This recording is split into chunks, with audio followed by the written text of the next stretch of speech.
I would like to start with a line, with one of the last lines from Accidentes Glorioso, which says it's a new life full of geometries, because this program as well seems to me very much the same. It was a lot of geometrical ideas and hypotheses in the film, starting of course with the film by Josef Dabernig, which often in this one as well as in his previous films relies on a very careful and detailed planning of using space and time, which really looks like geometry very often. I would like to start by asking you, let's start from the building, Josef, that you shot the film, because I think this was really the starting point probably, or you tell me that I don't know, maybe I'm wrong, and how you discovered this building and how you start to trace and imagine how the film would have been using it. I think that my films are quite often conceptual motivated by architectures like space models, and for this particular architecture, my friend Georg Schöllhammer, an art critic who has a lot of contacts in the Caucasian republics, he showed me pictures from this site, and he is also organizing a project in Vienna where an Armenian curator, Ruben Aravashian, who is also co-curator of the Armenian Pavilion here in the visual art part of the Biennale. And so with this information and with these contacts, I got approached to this site, and through Ruben's contacts also the permission that we were able to shoot there. Yeah, I'm fascinated. I was grown up on Austrian-Italian border, and so borderline syndrome is something inherent in my personality. And when I moved to Vienna for studying, and later was based in Vienna, so the border to the former East European countries, I could again make all these experiences and follow this especially the architecture from the social modernism quite often appear in my movies. And talking about borders, one of the borders also I think within the film is inside and outside of the building. You film the two in very different ways. I mean, the outside is connected to this character, just basically one character wandering around. The inside is more choreography of movement of different characters. Inside everything seems to be much more controlled and connected to this geometry of architecture, while outside you allow yourself to shoot also handheld, and it's it was from the beginning that you were having this idea to pair these two, inside and outside, or you were probably starting from the building and thinking more about the inside architecture, and then you discovered the outer space when you visited the place there? I think this comes together. So in fact, I'm conceiving movies quite much from the model of geometry, and inside outside. This is also something connect with it. But I wanted to have this. I have this dialectic in content. I have this passivity inside and activity outside from this person who has his creative crisis, and inside the officials who are concentrated only on themselves somehow. So this dialectic I wanted to transfer also on a formal level with this hand camera and with the static cameras inside, and with two completely different music sources. Yeah. And I was thinking in relation to Accidentes Gloriosos, which is a very carefully written film. I mean, it sounds like literature, I mean all this reading of these texts, and you have a writer in your film, but there are no words at all. I was wondering, Josef, if the protagonist of the film was also somehow involved in, of this idea of writing was part of this, developing this story, even if in the end there are no words left to the... Yeah, I cannot, I'm not sure that I know now what was the reason for the idea. I think I didn't want to have it too documentary, since this is the former recreation resort for cinematographers in the Soviet Union, and it would be too much platitude, too much obvious when I also instrumentalize it in the movie for this reason. So I made this change and deliver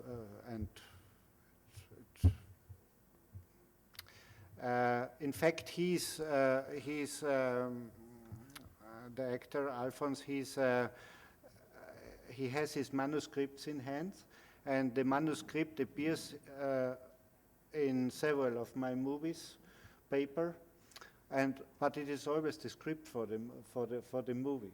So we have the script with us, and the poet carries the script with him. Maybe it's connected also with such ideas, yeah. Of course, I mean, I'm asking questions and Diego will join, but I mean, you're also welcome to join the discussion. And unfortunately, we don't, Yves Netzhammer, the director of Dialogical Abrasion, could not join us, but we are very happy that the author of the music, Ben Schurer, is here. And since I know they work closely on this project, but also on previous project, I guess, of Yves, could you tell us something about how you work together and how much the music is a part of developing the film by Yves and not just something that comes on top at the end of it? Yeah, yes, of course. With Yves Netzhammer, I'm maintaining a working relationship now since, well, it's good 10 years now, and the very first time I actually met him was his first solo exhibition somewhere in Switzerland called Helmhaus, and I was arguing with him about the sound in that installation, because he was using language a lot, and he transformed language, and he had a parrot actually speaking within the exhibition. So our first encounter was on the level of arguments, but soon through another friend of ours we developed sort of a collaborative aesthetic within the framework of a theater play, and so that's actually the first time we tried to set sound to a picture of him. But in the meantime, our work has very much developed towards installation work. So it's not only temporal aspects, but it's also spatial aspects that are very important. And of course, sound is a wonderful medium to well, transstep both like space and time. And the films became less and less important, and whole installation settings also with technology and careful crafting of objects, sculptural objects and elements became more important. And this film here, which is certainly premiered for the first time now, is a bit unusual for us, because we stepped away from working along the lines of narrative and well, it's sort of a chamber music sort of working now, and I was quite surprised myself to see how it works in a completely different context. But yeah, mainly we're somewhere floating between three-dimensional spacious installation work and yeah, things you could call animation films or movies, but they're not movies in their own right. So. And beside the musical composition, which we can hear in the film, you were thinking for this film in particular, because it's going to be was presented here in a film theater, and I guess it will be shown again also in film theaters. You were also thinking in terms of the spatial use of sound and which kind of work there was on the sound mix was especially related to the idea of showing this film in a theater context. Not at all. It's funny because normally I'm using spatialization techniques like multi-channel surround diffusion systems and things like that. And for this film, we were very limited in scope, and it's mostly mono even. So it doesn't work with that sense of space in terms of technology, but it's trying to work on a psychological level. And those that have seen the film, they know they're completely digital. They're generated on the computer, so there's no actors and stuff like that. There are scripts, and also the sound itself is, even though it references elements of classical music or classical composition, there are no musicians involved. I mean, of course there is a composition, but there are not human elements, and we were more interested into using this as a vehicle as a narration of that situation, of that collateral damage thing, and explore that in a more metaphorical way or even philosophical way with elements that are well known to the audiences. Diego? To the directors of the feature film, well, not feature film, it's like a half-length thing. One thing that strikes me is, well, Mauro comes from the film world. You come from the theater, mostly from the theater world, and he comes mostly from the film world. And at the same time, one comes from Sweden, the other comes from Argentina. It's two different cultures completely. And so how do you sort of share sensibilities in terms of aesthetics for the film and theater, and in terms of interests? I mean, I think that we didn't choose to work together.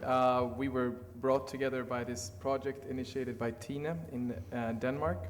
So of course this is a really like special collaboration when you have to also get to know another director and another person to figure out how to make something together.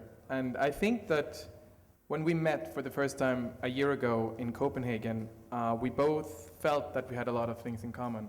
And we shared a lot of similar ideas, and I think that we both, in our creative lives, were maybe in a point where we were trying to explore like fiction more and more. Both of us had been sort of dealing with documentary content and aesthetics in a way in our previous films and theater work. So I think that was something that brought us together, the interest for fiction. Yeah. And I should say that the cultures are not so different. I mean, we are much alike. And the collaboration was, in a way, quite easy because the first thing we agreed was that the idea was to work with an open structure for the film because that way you can explore like many possible meanings for the film, many layers. So we came up with this voiceover open structure, and then we started throwing ideas into a bucket, like, and that's the way. I think that's the better way for a co-direction. In a way, you are not like taking space from the other director. So I think it helps pretty much. Like I think it was like a very key and important decision, like having this open structure thing since the very beginning in the film. Well, when you talk about open structures, you mean like in terms of different, let's say, short stories in the film? So, and there's like one that's more responsible for some of them? Like I would say some of the stories are more your stories and some of the stories are more yours, or are more of a... I think we had a pretty intuitive process where we were really collaborating on the whole, the whole package of microfictions in a way, where we sort of threw ideas on the table, and the one idea led to another idea, and one thing led to another. It's very much born out of the process, I think. And I experienced it as being a very liberating situation, because I think I could let go of my prestige in a way that sometimes I think is can be your biggest obstacle as a creator, that your own self-criticism. Here I was like sharing an artistic work with someone else, and that sort of it created some freedom that you felt that, you know, I had to be open to another creator, and so I think that we both managed to be maybe more daring, or maybe more free in the mind. And it was also a fast film in a way, because in Copenhagen we met and we developed the first page of the script, I should say, and then all the rest we wrote it in Buenos Aires like in 2 weeks, so it was like 2 weeks writing that and at the same time shooting. So it's like these stories are really 50-50. So it's, I mean, I'm more fond of some stories, he's more fond of some other stories, but essentially it's like a true co-creation. A question for Tina.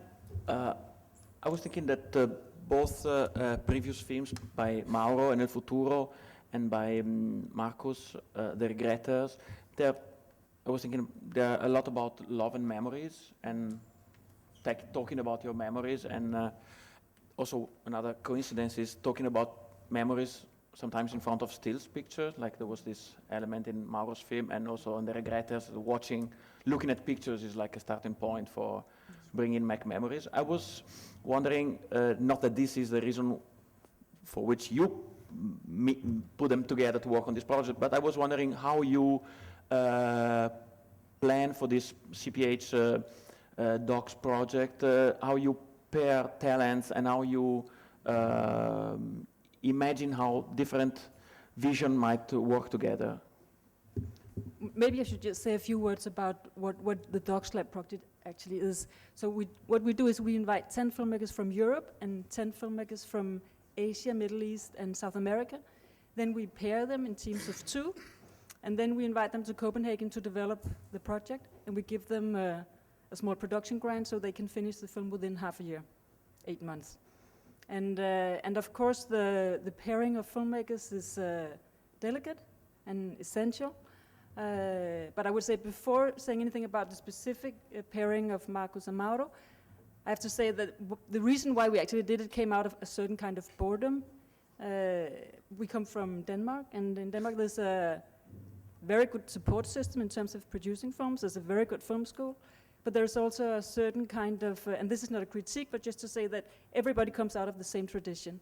So the films are very homogeneous, and many of the filmmakers come from the same social backgrounds, so I would say that the films pretty much look alike. And this has been going on for many, many years now, so I thought, what do you do to enter that field with something else? And because it's a national industry, and that counts for the whole of the world, but especially Europe, then they don't really interfere with others. Whereas in the art world, you would have artists traveling internationally all the time. So we thought, what about simply forcing them to work with someone with a very different production background, at least? And so this was the kind of the starting point of the project. And then, of course, once we start pairing, then we look into their previous works. Most of the filmmakers we know personally, so it's also a matter of their ways of working, their ambitions in life and in art, and of course their specific films. And I think with Mauro and Marcus, I mean, in one way it was one of the more daring matches, because their films do not look alike at all. But both of them have, at least as a starting point for their films, they collect material from what we would call the real world, a documentary context, and then they transform it within a very personal setting. And this hybridity, and I think a very elegant and complex ways of working in this hybridity, really goes for both of their projects. And I thought that they could push that even further by working together. And there's something very controlled and correct in Marcus, very Scandinavian, and something very obsessive. And I don't want to say South American, but certainly not Scandinavian in Mauro. Yeah, you can say that. Yeah. And anybody from the audience wants to make a... Ernesto? I want to ask the producer. Usually, contrary to life, in cinema, I think 4 eyes see less than 2.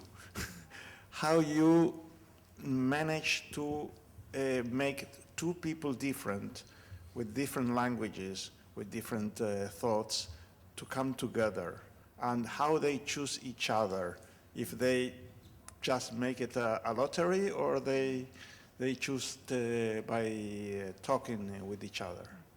Well, first of all, I don't agree that two eyes see more than 4. I totally disagree, actually.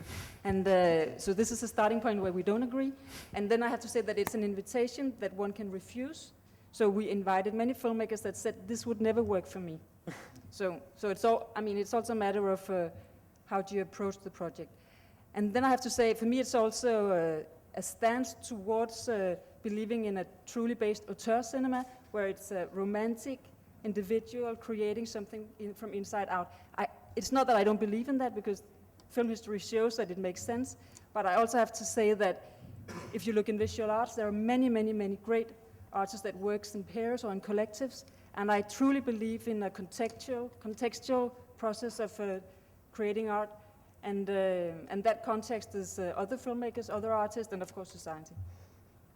And probably also would say that there's also a generational aspect, that this openness to collaborative project is happening more and more with younger filmmakers. I mean, that seems to be that to make work is more important than to make just your work. I mean, there is something there that I found very interesting. So this is not the only film we have in the program which is co-directed.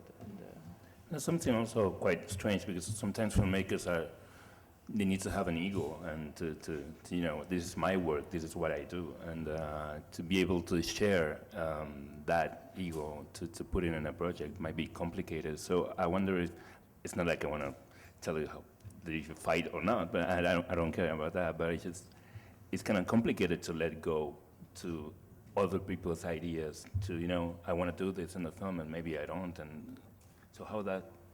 Yeah, we had like a couple of fights. Yeah, sorry. We had a couple of fights like on Skype, but when Marcus Fights came on to Skype, yeah, that sounds like a good title for yeah, a film. and also some like bizarre exchange of emails. But then when he came to Buenos Aires, finally everything was set up, because like the first step, I think it's like in a case like this, is like befriend your co-director, and then you can start working. I mean, and after you are a friend, like I'm now with Marcus, you start in a way, but in a good way, negotiating ideas, like you do with your cinematographer, with your editor, with the actors. You are always negotiating when you are shooting a film. It's not only with the co-director or with the co-writer or something like that. You are always, I don't know, sharing ideas. I mean, I'm always saying negotiating because I like the word, but it's more like sharing ideas with everybody. Like, you are never like the true author of the work. Like, there's many people involved, and like everybody is trying to make something good out of what you are doing in the set. So it's I don't know, this co-direction issue is not a big deal. I mean, it was at the very beginning, but then you realize that it's like any other film you made before, in which you were the only director. So it's not such a big deal, really. Anybody from the audience who wants to? Otherwise, I would like... please. I suppose that the worst was the editing. 2 directors with a single editor. How do you manage? We shot this film in Buenos Aires, and I don't speak that well Spanish, so on the set, I mean, it was easier to have Mauro make the actual instructions for actors or crew members mostly, and but we were constantly present on the set, and we were discussing things, before and during the shooting, and taking every decision basically together, even though it might have been like administrated out by you in Spanish. And the editing process, you did a rough cut edit with the editor in Buenos Aires, and then I came down again to Buenos Aires for the final editing phase. Of course, it was more a matter of practicality, I think, to try and divide it somehow. Yep, but I have one thing. I have a feeling. I understand, right, your point, but I have the feeling that sometimes people look these kind of co-direction things as a bad thing.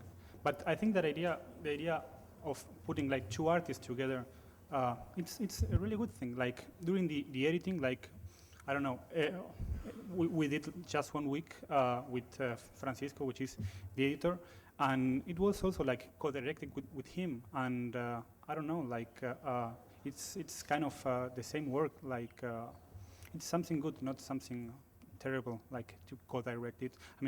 The more artists involved, if you are able to negotiate with them all, it's going to be better. Like if you trust them, if they are clever enough, I think the final result is going to be much better. Like you will have like more opinions and more eyes on your work. So I think it's something like positive and not so shady as it may look from outside.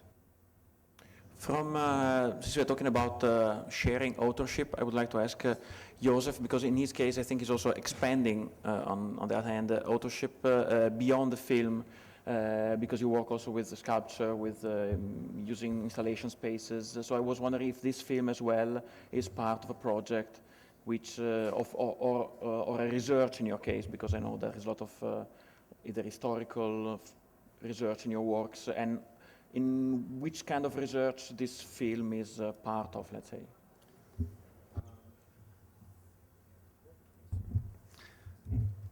I was educated in sculpture, and only middle of the 90s, this open idea of sculpture developed also to film, and I have no problems to talk about extended sculpture, since the idea of the structural idea is quite strong, and also the idea related to also the connotation to space is quite strong. But I would say that the films, especially this kind in 16 shot and 35 blow up, I do not want to show it in installation context. I show it also in installation context, but in exhibitions, but then I always try to pretend a cinema situation as much as possible. So I personally don't want to see the projector. I want to have the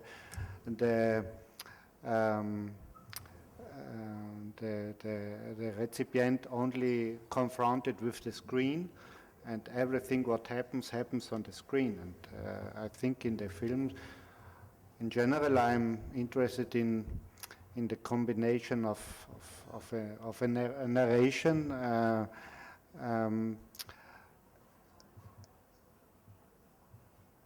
with a structural approach or with a conceptual approach. Yeah. And there are other materials or that you collected in this research, or that you worked on yourself, that are not the film itself, that you think are going to be part of different forms of uses connected to the same place or to the same research that brought you there? Not in this case. Not in this case. I do not want to exploit it on a commercial level. So the film, yes, but not the things around. But my last movie, Excursus on Fitness, was definitely produced for an exhibition, as a part of an exhibition, but also, nevertheless, it is a silent movie for me, functions as in the screening model. Yeah, in the.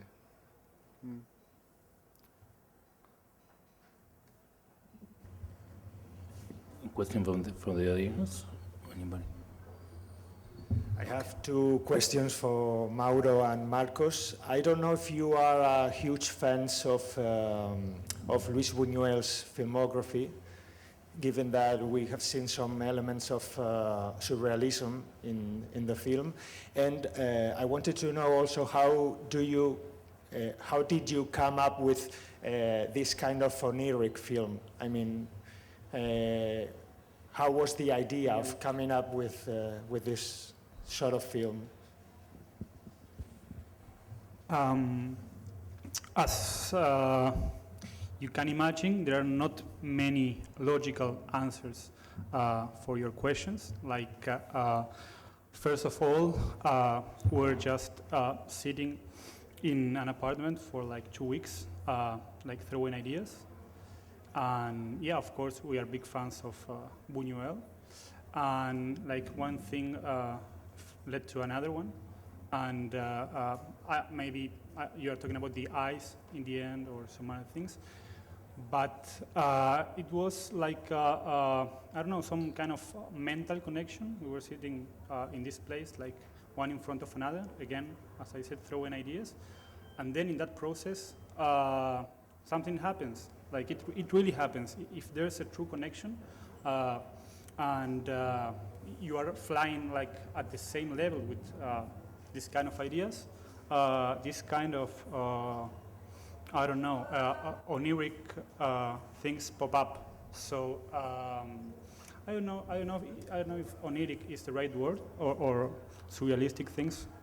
Maybe it's not the right word neither. But of course, those are like some reference to some specific films. But the only explanation I can give you is that one. Like, have a good connection, we have very good dialogue, and we have like our own creative universes inside our heads, and we share that experience, and this is the final result. I mean, that's the most logical thing I can tell you. I don't know. There's one thing about the title that might apply to that situation. Is the whole thing about the glorious accidents. It could be about the accidents that happens in the film, in the context in the film, at the accident of you two being together and actually working through the material.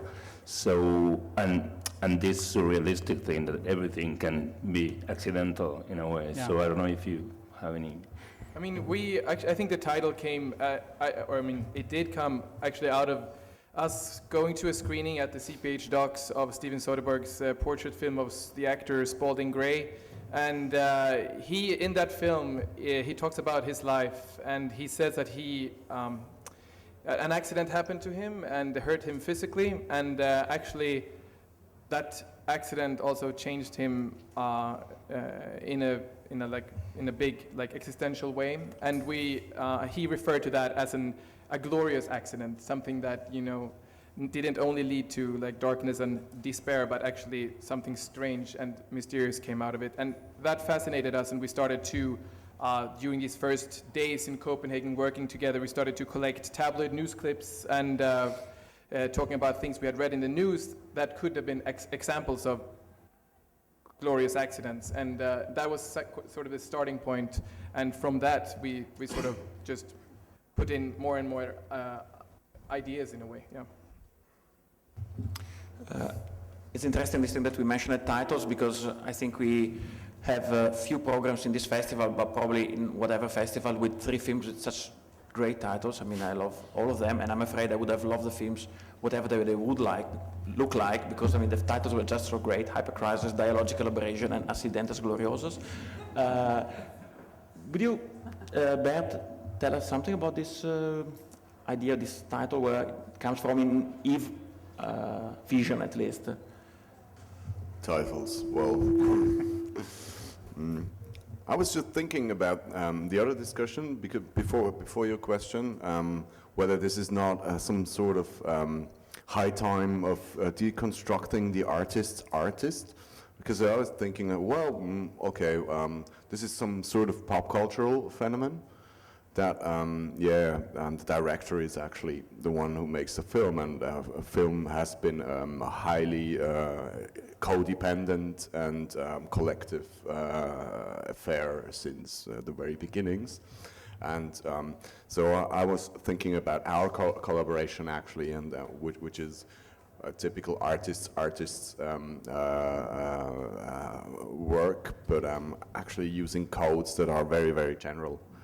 And I'm surprised how strong these codes can become with the most retained sort of handwriting. I mean, it's not even, it's almost machinistic. And this is the same thing for titles actually, because there have been titles that were very long and very hard to translate, but they always refer to some sort of philosophical contexts, or using codes or expressions from literature and science and stuff like that. So the dialogues are actually something metaphoric too, that can be understood like as, I don't know, the most basic existential setting, as well as abrasion, because of those many repetitions. And we were invited to a show to do at FACT in Liverpool 2 years ago at the Liverpool Biennial, and it had the topic of touched. So we were thinking about, okay, all different aspects of touch, and of course, I don't know, abrieb or abrasion of materials is some sort of like a very special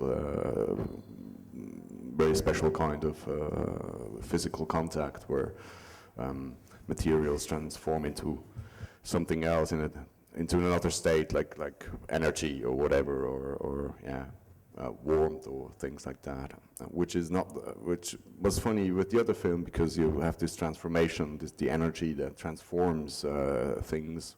I even think I know the artist making those pictures of the car crashes, and just the instant sculpture thing, and accidents, and like the wordplay with accidental and time transforming into a new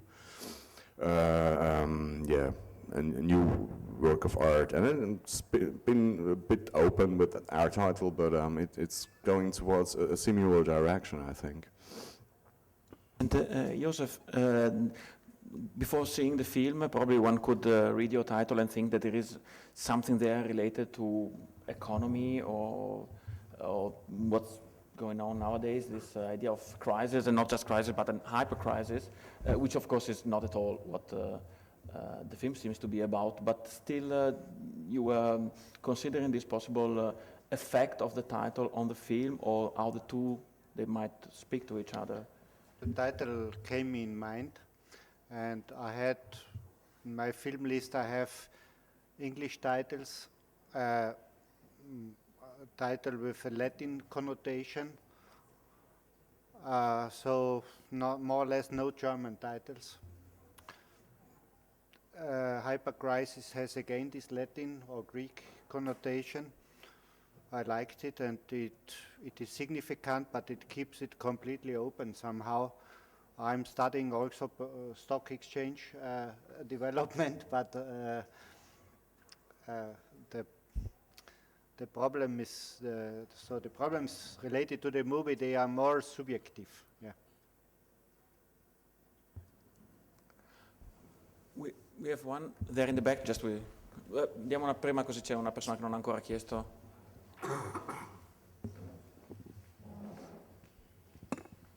Faccio la domanda en español para Andrizzi.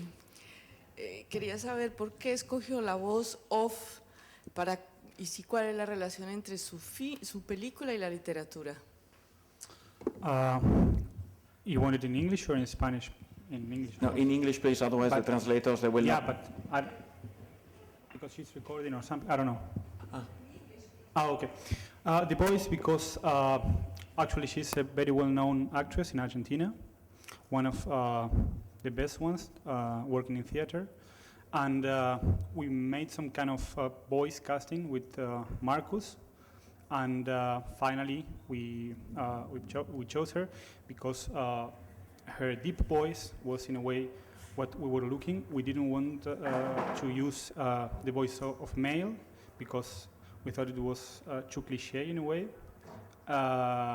So I guess that was pretty much the reason. She's a great actress. I mean, she's not only working with the voice, she's also great in theater and the screen. Then, what else?